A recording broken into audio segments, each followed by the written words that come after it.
आज की इस वीडियो में वो लोग भी इंग्लिश सीखेंगे जिनको इंग्लिश का ई भी नहीं आता है।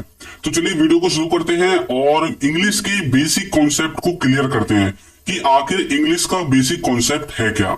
तो देखिए, जो इंग्लिश के सेंटेंसेस होते हैं उनका कॉन्सेप्ट क्या होता है। जैसे कि मान लीजिए ये सेंटेंस है, वह ऑफिस से आ रहा है, वह ऑफिस से आ रहा है। अब मान लीजिए मैंने इसको इंग्लिश में ट्रांसलेट कर दिया, he is coming from office, वह ऑफिस से आ रहा है। अब यहां पर कुछ बच्चों को कंफ्यूजन होता है कि सर ये जो इज है ये कहां पर लगेगा, कमिंग कैसे लिखा जाएगा, ये आया कैसे है, ये फ्रॉम यहां पर कैसे आ गया, ऑफिस यहां पर कैसे आ गया। तो ये जो सारी कंफ्यूजन है वो आज आपके दूर हो जाएंगे। तो सबसे पहले जानिए कि आखिर ये जो सेंटेंस है ये किस किस से बना है, यानी कि कौन कौन से वर्ड्स का यूज किया गया है और उनका अपने आप में एक मीनिंग है, वो मीनिंग है क्या और हमने उनको यहीं पर क्यों लिखा है। तो देखिए, यहां पर जो ये ही है इसका मतलब है सब्जेक्ट। तो ये जो सब्जेक्ट है वो आपका सबसे पहले आता है। अब ये सब्जेक्ट कौन होता है ये मैं आपको आगे बताऊंगा। उसके बाद है आपका इज। इज यहां पर है आपकी हेल्पिंग वर्ब। क्या है? हेल्पिंग वर्ब है। उसके बाद आपका है कमिंग, जो कि आपका मेन वर्ब है। देखिए, एक है हेल्पिंग वर्ब, एक है मेन वर्ब। हेल्पिंग वर्ब का मतलब होता है जो कि सहायक क्रिया है, जो सहायता करता है सेंटेंस को बनाने में। और जो ये मेन वर्ब है इसका मतलब है कि जो ये कार्य करता है, जो ये सब्जेक्ट होता है, जो ये कार्य करता है, उसे हम मेन वर्ब कहते हैं। उसके बाद है यहां पर ये प्रीपोजिशन। ये कब यूज होता है इसको भी आगे बताएंगे। उसके बाद देखिए, ये है आपका ऑफिस। ऑफिस मतलब जिस पर, ये जो वह है यानी कि कोई व्यक्ति है जो ये कहां से आ रहा है, ये ऑफिस से आ रहा है। तो ऑफिस यहां पर आपका ऑब्जेक्ट हो गया। अब यहां पर एक चीज देखिए, एक सेंटेंस को बनाने के लिए हमने कितने सारे इंग्लिश ग्रामर के रूल्स को याद किया, लगाया और उनको यहां पर इस्तेमाल किया है।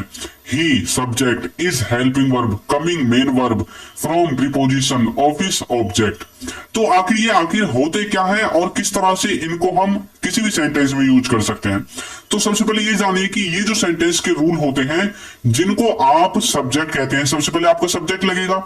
तो ये जो सब्जेक्ट होता है ये आपका first person, second person, third person यहां से निकल कर आता है। और ये जो फर्स्ट पर्सन, सेकंड पर्सन और थर्ड पर्सन होता है ये होते हैं आपके ही, सी, इट, वी, यू, दे, आई या फिर किसी व्यक्ति का नाम। इन सब से ही मिलकर ये फर्स्ट पर्सन, सेकंड पर्सन और थर्ड पर्सन आपका बना हुआ है।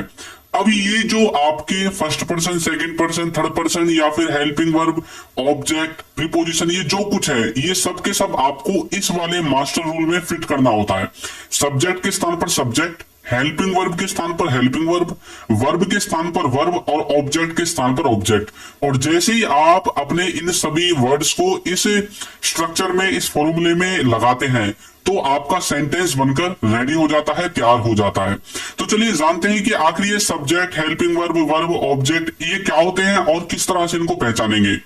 तो देखिए, ये जो पर्सन होते हैं आपके first person, second person, third person, यहां पर ये जो फर्स्ट पर्सन होता है और जो सेकंड पर्सन होता है और जो थर्ड पर्सन होता है, इन तीनों में ही आपके सिंगुलर और प्लूरल यानी कि एक वचन और बहुवचन इस तरह के कुछ वर्ड्स होते हैं। एक वचन का मतलब होता है सिंगुलर, यानी कि जब कोई सिंगल व्यक्ति हो।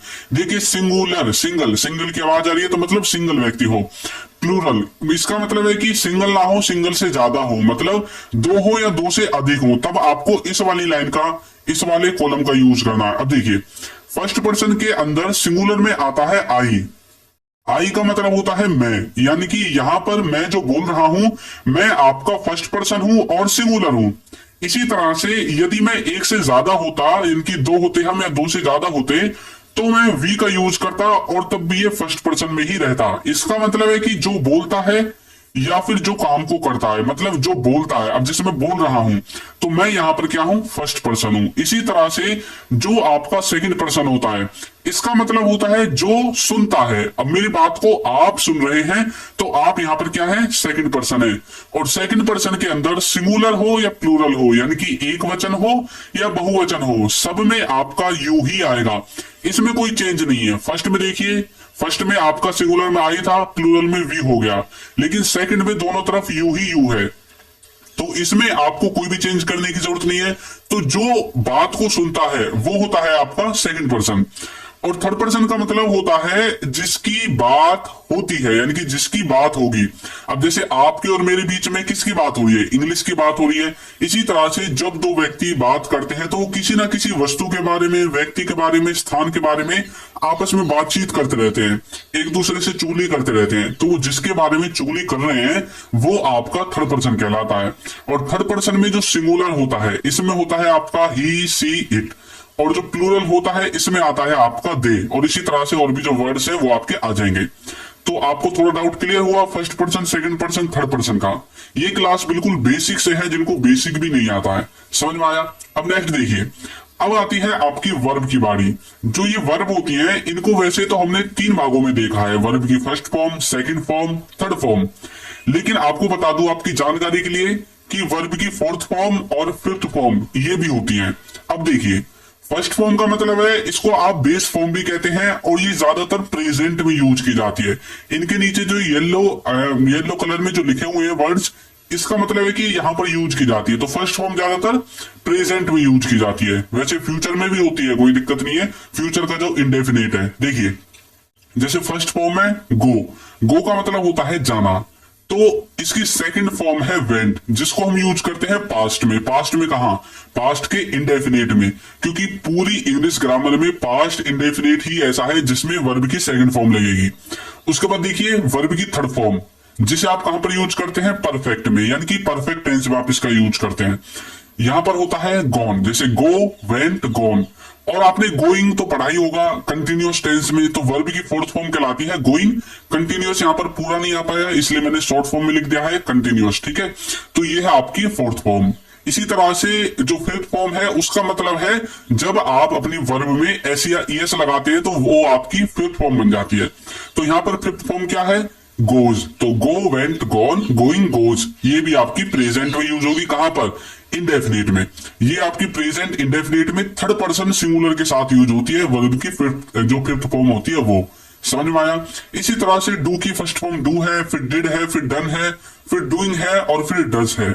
और ईट, एट, ईटन, ईटिंग, ईट्स। देखिए ये जो वर्ब की फॉर्म्स हैं इनमें से कुछ ऐसी हैं जो कि फर्स्ट भी सेम होगी, सेकंड भी सेम होगी, थर्ड भी सेम होगी। कुछ ऐसी हैं जिनमें सेकंड और थर्ड सेम होगी। तो इन सबको आपको याद करना पड़ेगा, बिना याद करे बिल्कुल भी जो है काम नहीं चलेगा। इनको तो आपको याद करना पड़ेगा, बाकी कॉन्सेप्ट हम सिखाए रहे हैं। आगे देखिए, अब यहां पर जो सब्जेक्ट होता है जिसे हम हिंदी में कहते हैं कर्ता, इसका मतलब होता है वाक्य में काम को करने वाला। अब जैसे यहां पर पढ़ाने वाला कौन है? मैं हूं। तो मैं यहां पर कौन हूं? सब्जेक्ट हूं, करता हूं। अब देखिए, सीता घर जा रही है, सीता घर जा रही है। तो यहां पर सीता क्या है? सीता काम को करने वाली है, तो सीता यहां पर हुई आपकी सब्जेक्ट। नेक्स्ट देखिए, वह खेलता है। तो खेलने का काम किसके द्वारा किया गया है? वह के द्वारा। तो वह यानी कि ही, तो ही कौन है? यहां पर आपका सब्जेक्ट है, तो बोलेंगे ही प्लेज। सेंटेंस किसका है? प्रेजेंट के इंडेफिनेट का। और ऊपर वाला जो सेंटेंस है यानी कि फर्स्ट सेंटेंस, ये है आपके प्रेजेंट के कंटिन्यूअस का। राहुल जा चुका है। यहां पर राहुल क्या कर रहा है? जाने का काम कर रहा है। तो ये राहुल कौन है? यहां पर राहुल यहां पर आपका सब्जेक्ट है। तो वाक्य में जो भी किसी काम को करने वाला होता है वो ही आपका सब्जेक्ट होता है। समझ में आ गया? अब बच्चे सोच रहे होंगे सर ये आगे के वर्ड्स क्या हैं, इनको हम आगे देखेंगे। देखिए नेक्स्ट देखिए, अब हम देखेंगे हेल्पिंग वर्ब। हेल्पिंग वर्ब का मतलब होता है समय और सब्जेक्ट के बारे में, यानी कि ये जो हेल्पिंग वर्ब होती है ये हमें समय के बारे में बताती है और सब्जेक्ट के बारे में बताती है। तो देखिए कैसे, पापा घर पहुंच गए हैं, पापा घर पहुंच गए हैं। तो यहाँ पर घर पर पहुंचने का काम किसने किया है? पापा ने। तो मैंने बताया था जो काम करता है वो कौन होता है? सब्जेक्ट। तो पापा आपके यहाँ पर सब्जेक्ट है। अब पापा घर पहुंच गए हैं, हिंदी में तो हमने पहचान लिया गए हैं से, लेकिन इंग्लिश में हमें कैसे पता चलेगा कि भाई वो घर पहुंच ही गए हैं, मतलब घर पहुंचने का जो काम था उसका खत्म हो गया। तो ये हमें बताएगा हैज। अब यहाँ पर जो ये हैज है ये ही तो है आपकी हेल्पिंग वर्ब। तो आपके सेंटेंस में जो भी आपका हैज है आएगा, इज एम आर आएगा, वाज वर आएगा, विल आएगा, डू डज आएगा, ये सब आपकी हेल्पिंग वर्ब होती है। एक और देखिए, वह खाना खा लेगा, वह खाना खा लेगा। तो बोलो कि ही विल ईट फूड। अब यहाँ पर देखिए वह खाना खा लेगा। हिंदी में तो हमने लेगा से पहचान लिया कि भाई ये भविष्य काल का सेंटेंस है, यानी कि फ्यूचर का सेंटेंस है। लेकिन इंग्लिश में हमें कैसे पता चला? Will say. तो जहां पर विल आएगा मतलब समझ जाना कि ये फ्यूचर का सेंटेंस है। तो ये जो विल है आपकी हेल्पिंग वर्ब है। इस विल से हमें समय के बारे में पता चला है, तो हेल्पिंग वर्ब से आपको समय के बारे में पता चलता है। और एक चीज और, सब्जेक्ट के बारे में भी पता चलता है। क्या पता चलता है? कि सब्जेक्ट आपका कौन है, सिंगुलर है, प्लूरल है, एक वचन है, बहुवचन है। समझ में आया? तो ये हेल्पिंग वर्ब ही है जो आपके सब्जेक्ट के और समय के बारे में आपको जानकारी देंगी। तुमने उससे पूछा, डिड यू आस्क, तो यहाँ पर ये जो डिड है ये भी आपकी हेल्पिंग वर्ब है। समझ में आ गया? पहला सेंटेंस है प्रेजेंट के परफेक्ट का, दूसरा सेंटेंस है फ्यूचर इंडेफिनिट का, तीसरा सेंटेंस है प्रेजेंट के इंडेफिनिट, पास्ट के इंडेफिनिट का। समझ में आ गया? क्योंकि डिड का यूज हम करते हैं पास्ट में, डू डज का यूज करते हैं प्रेजेंट में, हैज हैव का यूज करते हैं परफेक्ट में, प्रेजेंट में, और विल का यूज करते हैं हम फ्यूचर में। तो इस तरह से आप इनकी हेल्पिंग वर्ब के द्वारा समय और सब्जेक्ट दोनों के बारे में जानकारी प्राप्त कर सकते हैं। नेक्स्ट है वर्ब। वर्ब यानी कि जो काम सब्जेक्ट करता है, सब्जेक्ट के द्वारा जो भी काम आपकी सेंटेंस में होता है उसे हम कहते हैं वर्ब। राम दूध बेच रहा है। अब ये काम को करने वाला तो राम है, लेकिन राम काम क्या कर रहा है? दूध को बेचने का काम कर रहा है। दूध यहाँ पर कुछ बच्चे सोचेंगे कि दूध यहाँ पर वर्ब है। भाई दूध वर्ब नहीं है, दूध को तो बेचा जा रहा है, दूध पर भी कार्य हुआ है, तो दूध आपका यहाँ पर एक तरह से ऑब्जेक्ट हो जाएगा। तो राम के द्वारा दूध को बेचने का काम किया गया है, तो मतलब बेचना आपका वर्ब है यहाँ पर। तो बोलोगे राम इज सेलिंग मिल्क। अब देखिए ये जो वर्ब है ना, इसकी खासियत ये है कि ये 99% आपकी हेल्पिंग वर्ब के बाद दिखाई देती है। समझ में आया?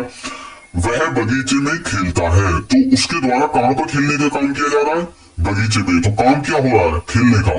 तो बोलोगे he plays in the garden, he plays in the garden. अब कुछ बच्चे सोच रहे होंगे कि सर यहाँ पर तो हेल्पिंग वर्ब है ही नहीं। तो देखिए जो प्रेजेंट का इंडेफिनिट जो सेंटेंसेस होते हैं, जो स्ट्रक्चर होता है, उसमें आपकी हेल्पिंग वर्ब नहीं होती, उसमें डायरेक्ट सब्जेक्ट और आपकी जो वर्ब है उसके साथ एस या ईएस आता है। देखिए राहुल स्कूल जा चुका है, तो इसका मतलब क्या है? इसका मतलब है कि राहुल ने जो स्कूल जाने का काम है वो खत्म कर दिया है। अब क्या काम खत्म कर दिया है? जाने का। कहां पर? स्कूल में। तो जाना यहाँ पर आपकी वर्ब है। तो बोलोगे Rahul has gone to school. इस तरह से आप अपने सेंटेंस में किसको? वर्ब को पहचान सकते हैं। देखिए ऑब्जेक्ट, जिस पर सब्जेक्ट काम करता है या फिर जिस पर सब्जेक्ट के काम करने का प्रभाव पड़ता है उसे हम ऑब्जेक्ट कहते हैं। जिस पर सब्जेक्ट के काम करने का प्रभाव पड़ता है या फिर जिस पर सब्जेक्ट काम करता है वो आपका ऑब्जेक्ट कहलाता है। राम दूध बेच रहा है, तो बोलोगे राम इज सेलिंग मिल्क।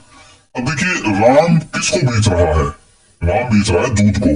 तो बेचने का प्रभाव किस पर पड़ा? दूध पर। भाई दूध ही तो बेच रहा है, तो मतलब दूध खत्म होता चला जाएगा। जितने दूध बेचता चला जाएगा उतना दूध खत्म होता चला जाएगा, मतलब दूध पर प्रभाव पड़ रहा है। तो बोलोगे Ram is selling milk, Ram is selling milk. वह बगीचे में खेलता है, तो बोलोगे he plays in the garden, he plays in the garden. कहां पर खेलता है? बगीचे में। समझ में आया? राहुल स्कूल जा चुका है। कहां जा चुका है? स्कूल। तो Rahul has gone to school. तो यहाँ पर जो स्कूल है ये आपका ऑब्जेक्ट है। समझ में आया? तो देखिए अब इसको ट्रांसलेट कीजिए, ये इसमें किस तरह से बना था। मैंने आपको शुरू में इस सेंटेंस को दिखाया था।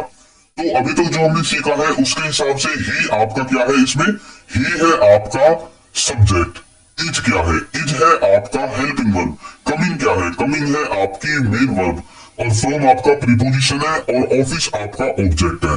तो हमें इस सेंटेंस को देखकर कैसे पता चलेगा ये प्रेजेंट में है, पास्ट में है, फ्यूचर में है? तो यहाँ पर हमें इज को देखकर यानी कि हेल्पिंग वर्ब को देखकर पता चलेगा कि ये सेंटेंस कहाँ का है। तो कहाँ का है? प्रेजेंट का है। प्रेजेंट में किसका है? कंटिन्यूअस का है। तो इनको जब आप टेंसेस को पढ़ोगे आपको समझ में आ जाएगा। अब इस इज से हमें एक चीज और पता चल जाएगी। मान लीजिए हम ही को गायब कर दें तो इज से हमें एक चीज पता चलेगी कि यहाँ पर जो भी सब्जेक्ट होगा वो आपका थर्ड पर्सन का होगा और सिंगुलर होगा। समझ में आया? और यदि इज है तो इसके बाद हम थोड़ा सा इसका अंदाजा भी लगाते हैं, किसका? वर्ब का, कि इसके बाद वर्ब क्या आएगी। यदि यहाँ पर हैज है होता तो वर्ब की थर्ड फॉर्म आती। अब यहाँ पर इज एम में से कोई है तो यहाँ पर आईएनजी हमने लगा दी है। तो इस तरह से आप किसी भी सेंटेंस को पता लगा सकते हैं। अब मैंने आपकी प्रैक्टिस के लिए एक सेंटेंस दिया है, दे आर वॉचिंग टीवी। इसको आपको कमेंट करके बताना है कि ये आपकी समझ में आया है या नहीं आया है, इसमें कौन सा सब्जेक्ट है, ऑब्जेक्ट है, हेल्पिंग वर्ब है, क्या क्या है इसमें, कौन सी मेन वर्ब है।